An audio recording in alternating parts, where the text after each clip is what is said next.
How is your solar plexus meant to function?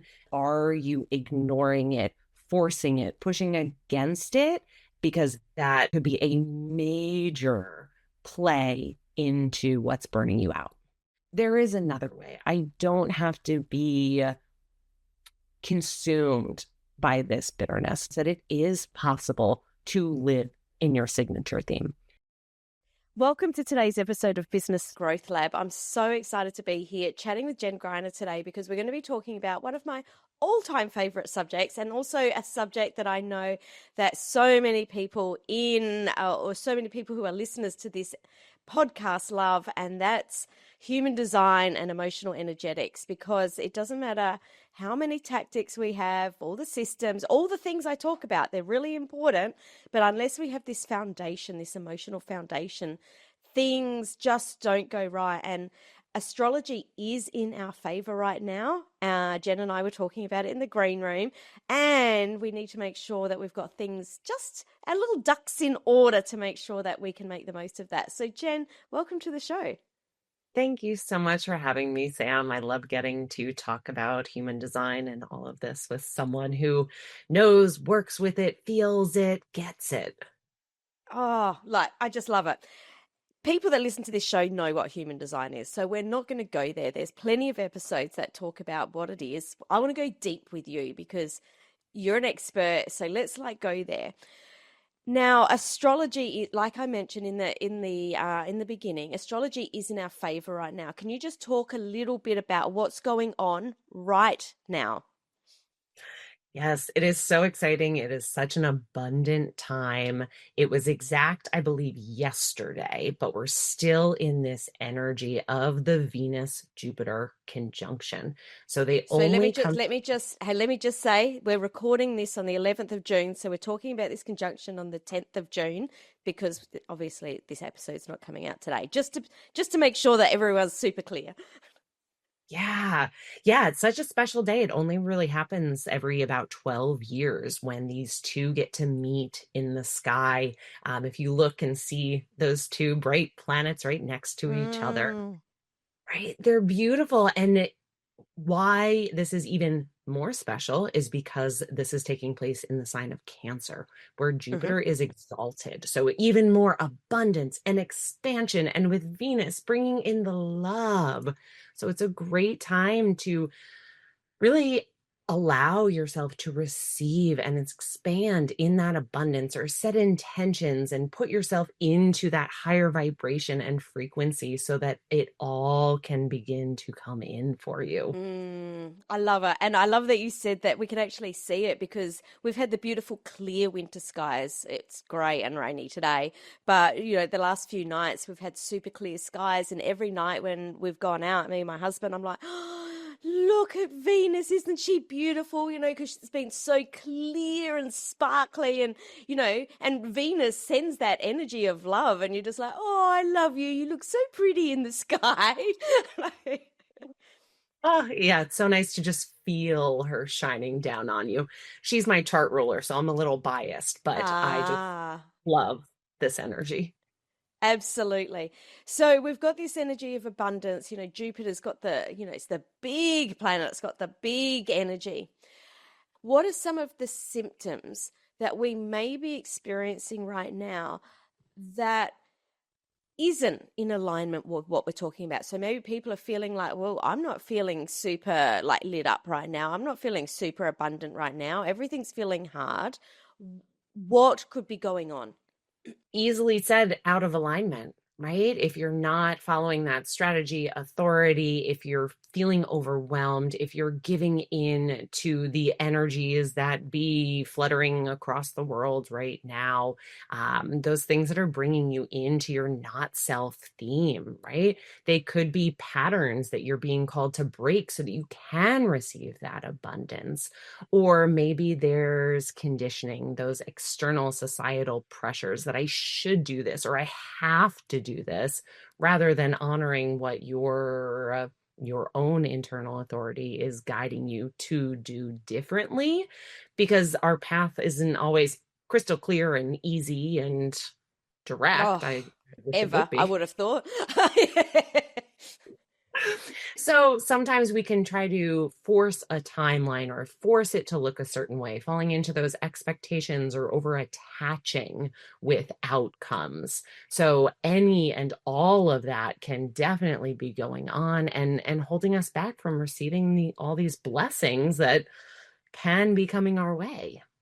Yeah, and the universe actually wants us to receive these blessings. I think that's something that a lot of people don't realize. It's not like the universe is out there to, push you just to have a little bit of fun. It's actually like, oh, please, can we do this? I want you to have all of this.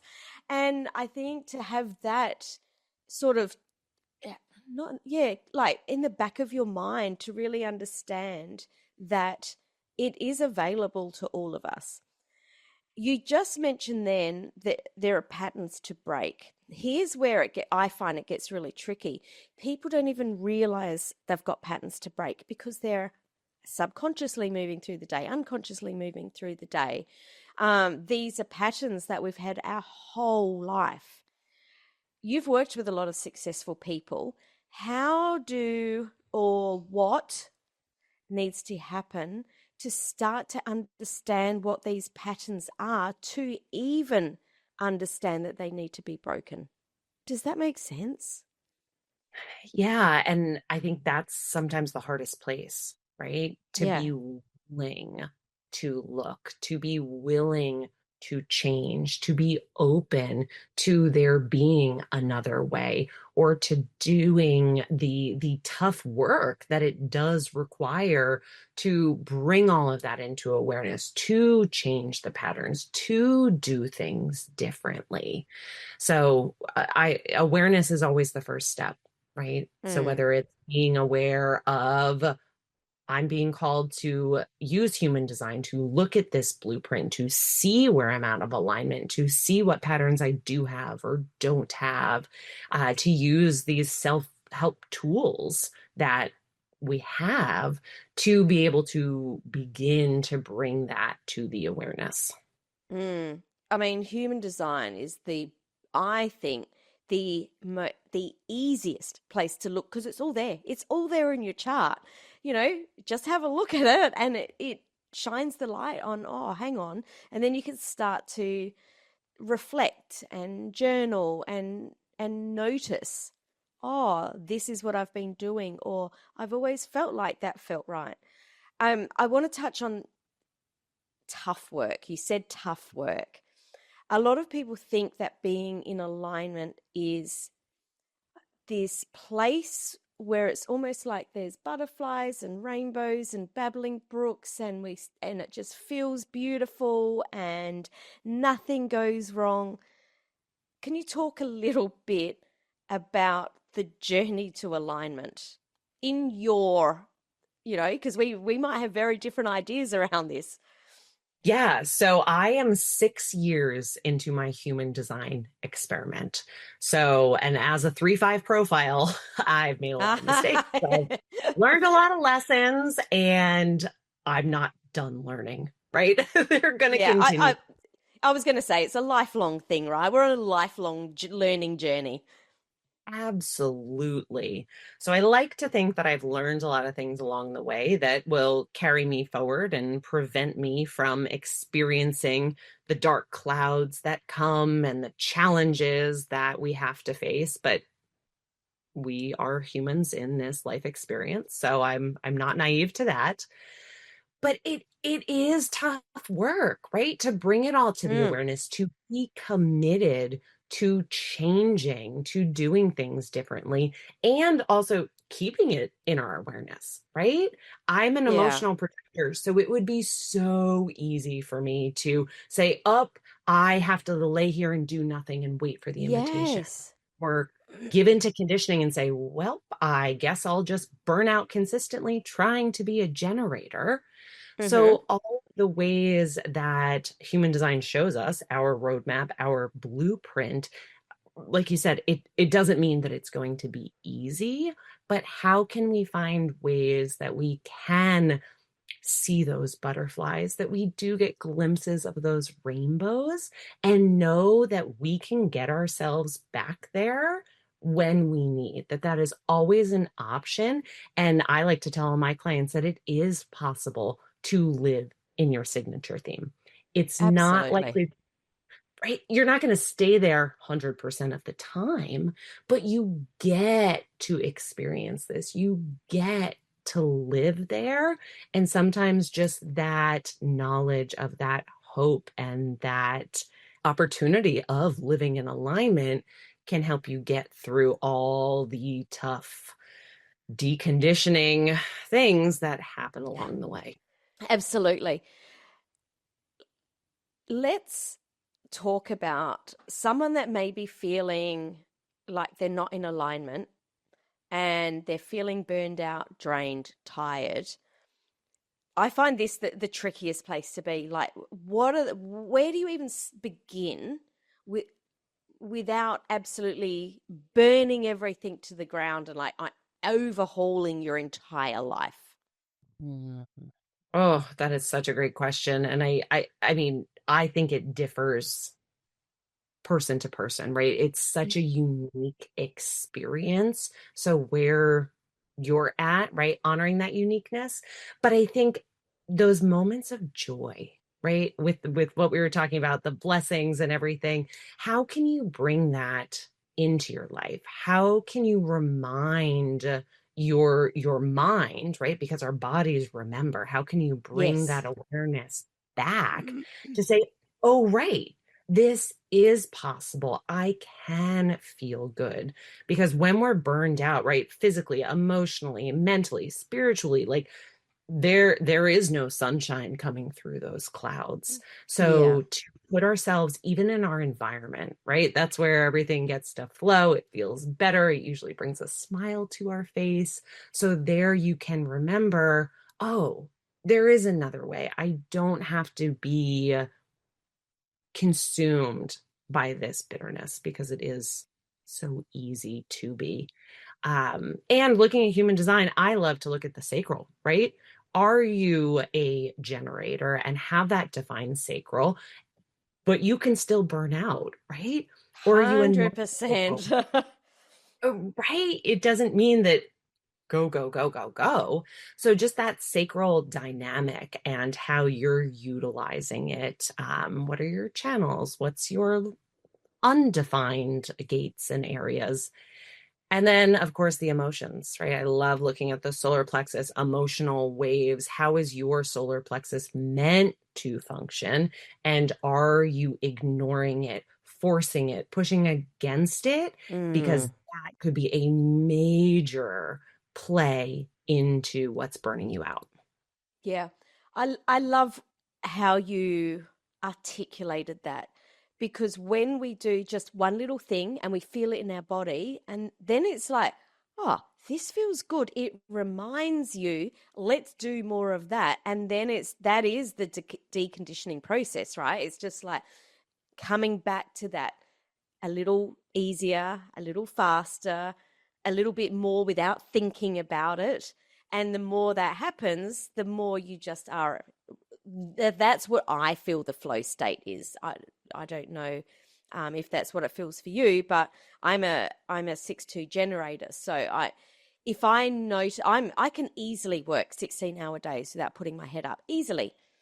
But just because I can doesn't mean I should. And I can get caught in times like that where after a couple of weeks, I'm like, oh my God, I'm so burnt out.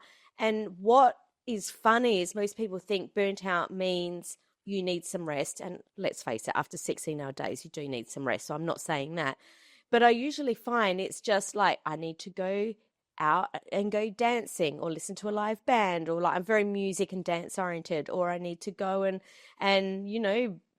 go to a football game and get all excited. It's actually about getting that joy back again. And it's like it's actually that gives me my energy. So by experimenting and realizing what it is that does put that energy in your body, because I'm guessing as a projector it's very, very different for you. So how do you notice that you need to get that energy back or that love back if you're feeling burnt out and overworked? Yeah, so that was one of the first things that I began doing in my human design experimentation was drawing awareness to bitterness, right? My not self theme. Because as projectors, I had never thought about, am I feeling bitter? What Mm, is bitterness? Like, I'm not a projector that really tastes bitterness. So even the bitter flavor is not something that I was really aware of. So to bring awareness to, oh, what is this feeling? And then I was like, oh no, this is a feeling that I'm feeling all the time. Like anytime mm. I'm burned out, wow, I am consumed by this bitterness and no one's giving me invitations. No one wants to be near me. A lot of times I don't even want to be with myself Yeah, because right. I'm so bitter. So bringing that awareness and seeing, oh, I don't have to be bitter. There is another alternative here. And of course, mulling over what does success mean to me? What does that feel like in my body? Because it took so long to decondition from the societal definition of success, running that business, having that X amount in my bank account or X amount of clients, doing X, Y, and Z. I really had to tap into my body and what is that embodied success really like, and how can I shift from when I'm feeling that bitterness to get there. And especially with my emotional wave, it is not overnight most of the time. uh, it's a little slower, but finding those things for me, I'm a shores environment. So anytime that I Oh. can see the horizon or go to the beach or be in the mountains and see that border, my body just gets to exhale and the Hmm. bitterness gets to float away a little easier, and the success comes with the sunshine. Yeah, I love that you brought environment up because my husband is a an emotional manifesting generator, and his environment is markets. And I can tell if, because obviously we're working from home, it's quiet all the time. We live in a beautiful, quiet neighborhood in a quiet street. I love it here. We have beautiful, quiet neighbors who are lovely people, but everyone kind of is very quiet. And I noticed that when his, I call it faffing around, when he's really not sort of getting a lot done. It's like, get your laptop. We're going to the cafe. Like, I need to put him in a buzzing environment. And all of a sudden, it's like watching someone have their batteries recharged. He comes back to life. I think it's really, really important to be aware of your environment. And we're talking about your human design environment, obviously. Because for me, I'm valleys. And I it's really interesting because I've lived in a lot of places where I could hear schoolyards like in the distance. You can hear the school bell when all the kids come out to play, and a lot of people don't like that sound. And I was like, why don't they like that sound? Like that actually, I love working with the sound of children like in the distance, all Yeah. yelling and laughing and screaming and playing. And it wasn't until I got into human design that I realized, oh, it's actually this, because valleys is all about sort of what you're picking up in the distance. So putting myself in an environment where I've got sound that's not like right close by is really, really interesting for me.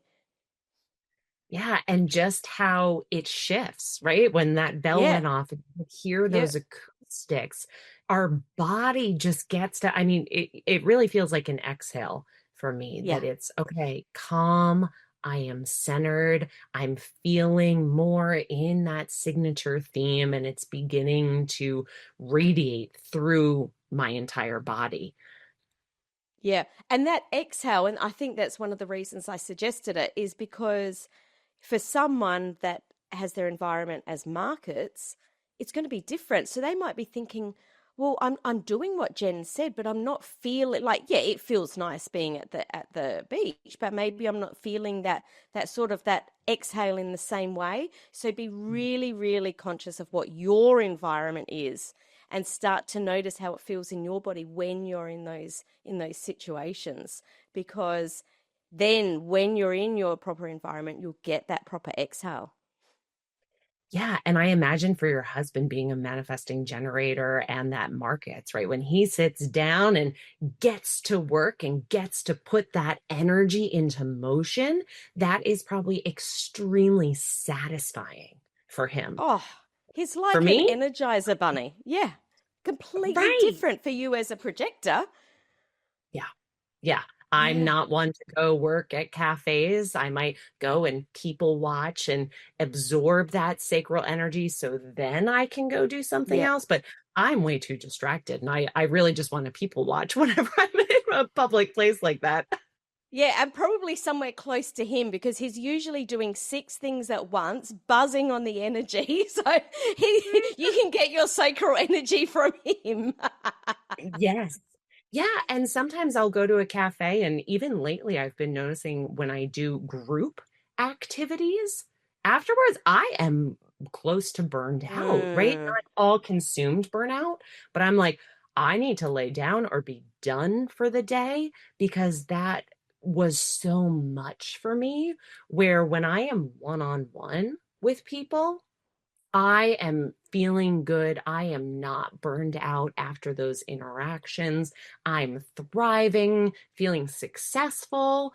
But for someone else, it may be the opposite for them. mm, mm. You've made me think, how are you going in this fire horse year as a projector?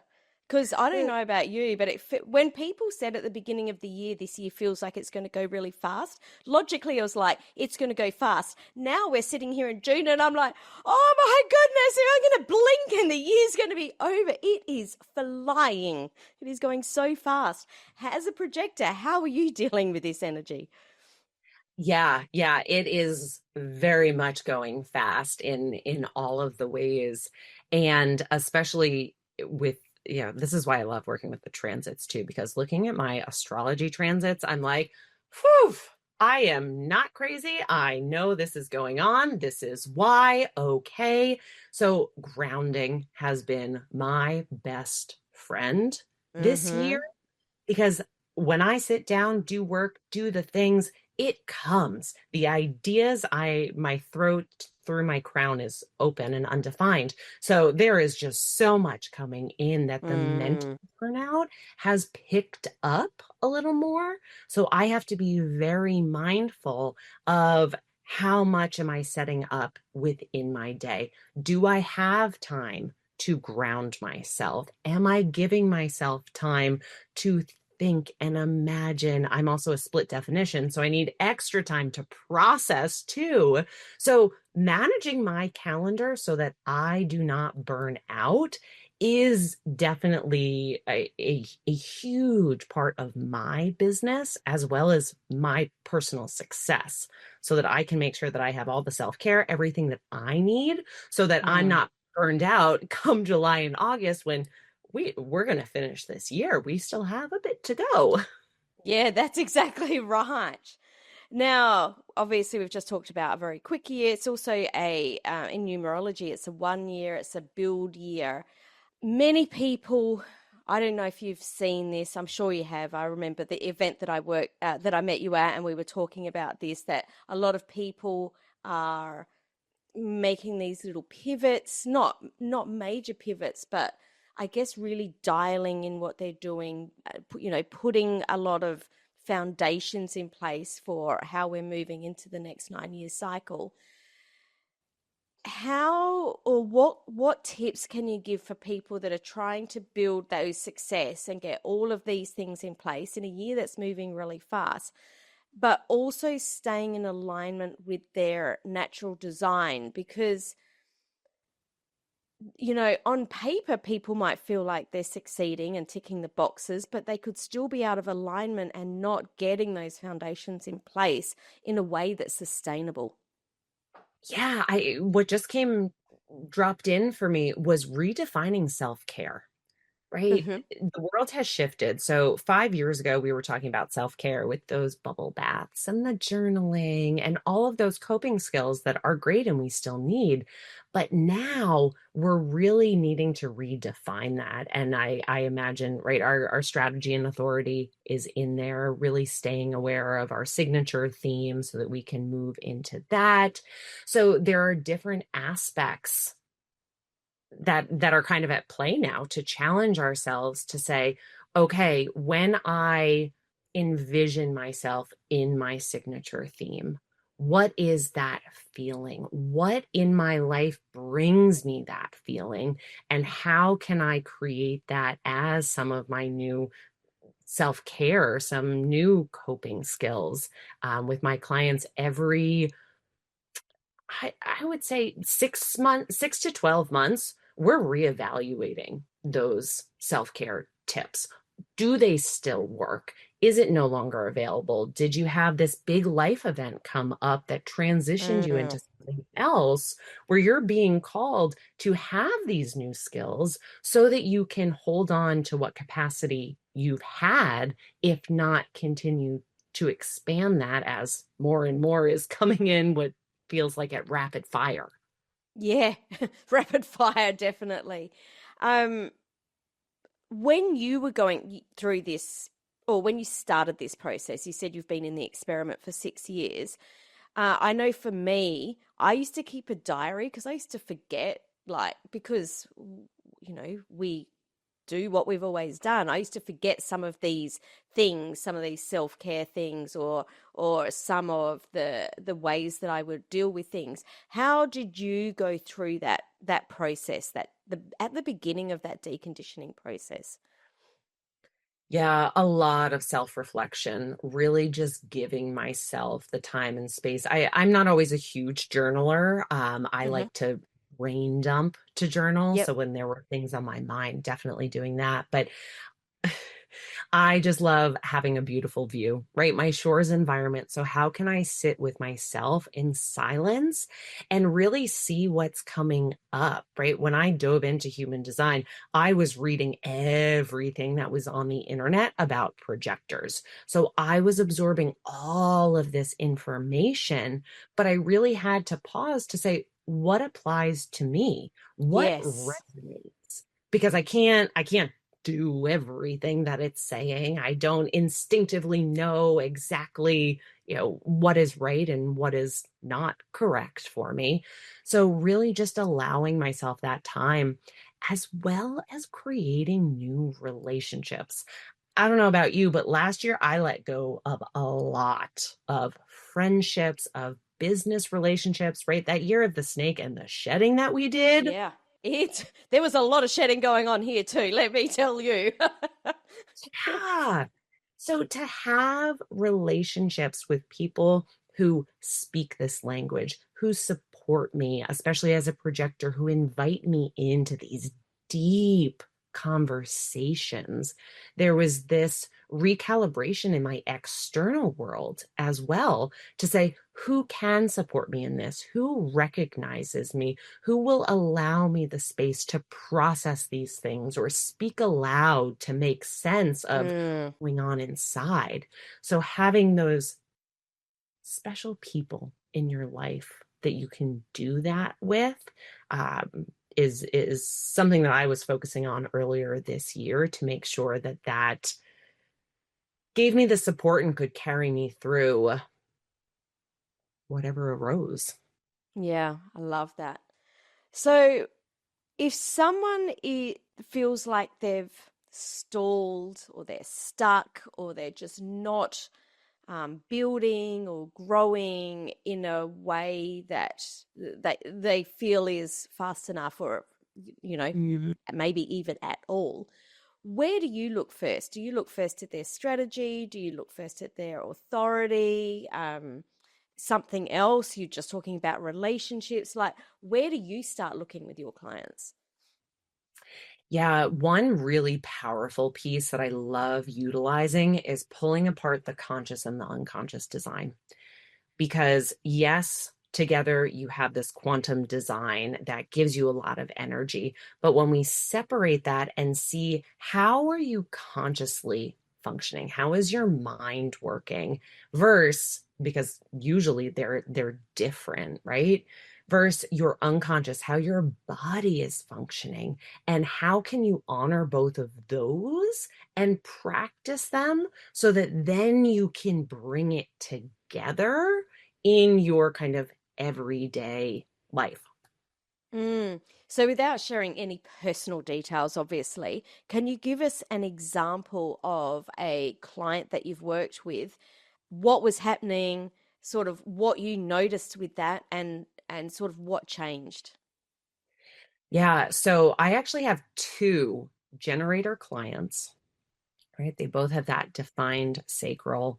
They are here for satisfaction. Of course, they experience a lot of frustrations in their personal and professional lives, and guiding them into, what is that satisfaction? How do you feel it? But something that was so helpful with both of them, but more so one in particular, is she began deconditioning, became more aware of herself. She was like, I'm noticing these patterns, but I don't know what it is. I'm feeling this way. And after working together for a while, I was like, you're moving with the moon. Like, these are moon cycles that you're describing to me. So Uh-huh. pulled apart her chart, lo and behold, conscious and unconscious reflector.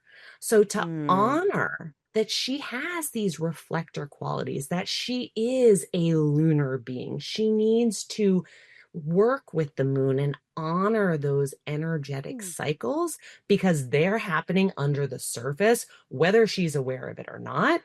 But why not work Totally. with it, right? Rather than against it, rather than pushing when she's at her low energy, she just kind of backs off and is like, okay, let me wait, right? Her sacral's like, no, go now. I have this response.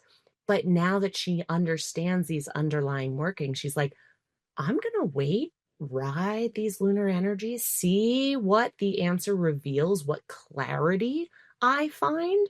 And since she's begun honoring those underlying reflector qualities, oh, it's so beautiful to witness, especially as a projector, like, just to see her in this satisfaction, to feel the gratitude for where she gets to be in life. Honestly, we have many sessions where it brings us both to tears because it is just so beautiful to be able to bring light to that and see the difference that it makes. Mm. What difference has it made in her business? She has begun letting go of pressure. She put so much pressure on herself to do, right? That sacral is there and she's like, I can do it. So I should be doing it, Mm-hmm. Mm-hmm. right? And I often have her pause and I say, but do you have the clarity on what you want to do and what lights you up? And she's like, oh, no, I actually don't. Like, okay, so let's take this pressure off yourself. Let's detach from this expectation, from this outcome, and let's just coast, flow, and see where and when, really, that clarity, those answers reveal themselves. And then, right, you're going to check back in with your sacral. And when she does, she goes, she puts out amazing stuff. She gets amazing work done. And it's with this blissful ease rather than all the frustration and trying to Mm. push against a brick wall. Yeah. Yeah. As a generator, I know that feeling. Exactly. Yeah. Now, for people that have been listening to this and are like, okay, I need to get back in alignment, or I just need a little bit of a reset. I know you've got a resource or a little free gift called the Alignment Reset. Can you tell us a little bit about what that is and potentially who should, who it's for? Yeah, so it's definitely for those who are already aware of human design. You have a basic knowledge. You do not need to be an expert. You do not need to, have been doing all of these things that we've been talking about today.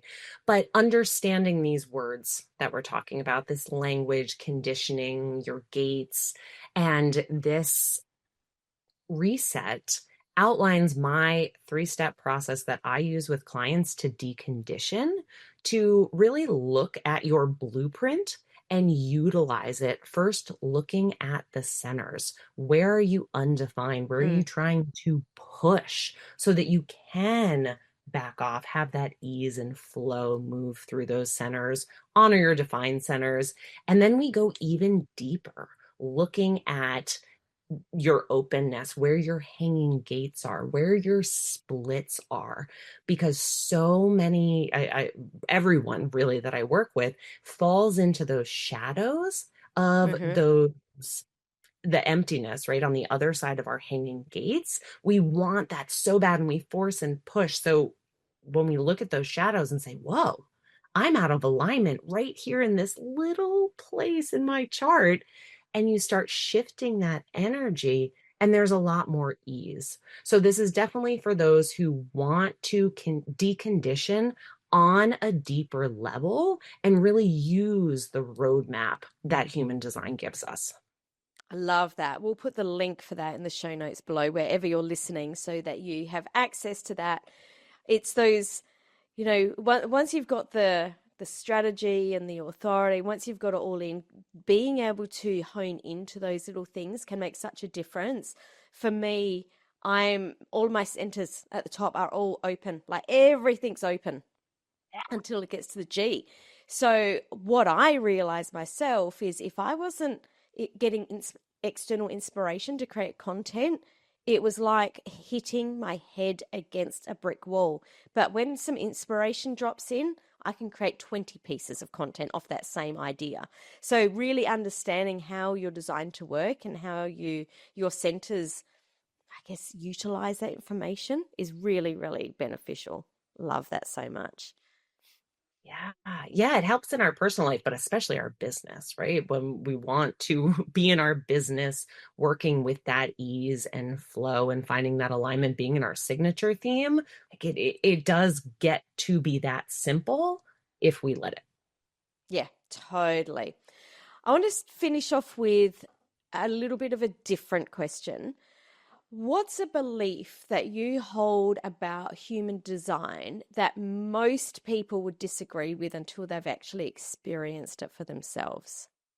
I love the solar plexus. I know I've said that before. I speak about it all the time, but looking at your solar plexus, well, let me start the belief. We have been conditioned to believe that we can't feel, that we don't need to feel, that we need to push aside or discredit our emotions, override it with our mind. And, that's why I love human design, right? Take the mind out of it, cut off your head, as I like to tell my clients, of course, not literally. Um, the belief in human design that, yes, the solar plexus is there and we can look at it and sheds light, but that solar plexus, especially as we're moving into this new paradigm with the solar plexus mutation, that is the most important center, especially with what we've talked about the nervous system, about expanding our capacity. Like, there are hidden codes within your solar plexus that if you are not looking at, you are going to fall into some major emotional and mental health issues that anyone will define and attach a name to.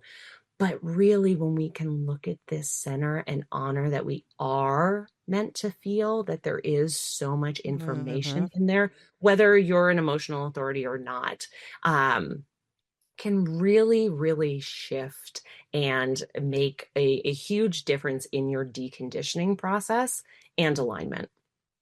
Mm. Oh my goodness. Love it so much. Jenn, thank you so much for coming on the show and sharing everything today. It's been an absolute pleasure to chat with you. Thank you so much for having me, Sam. I've loved chatting with you today.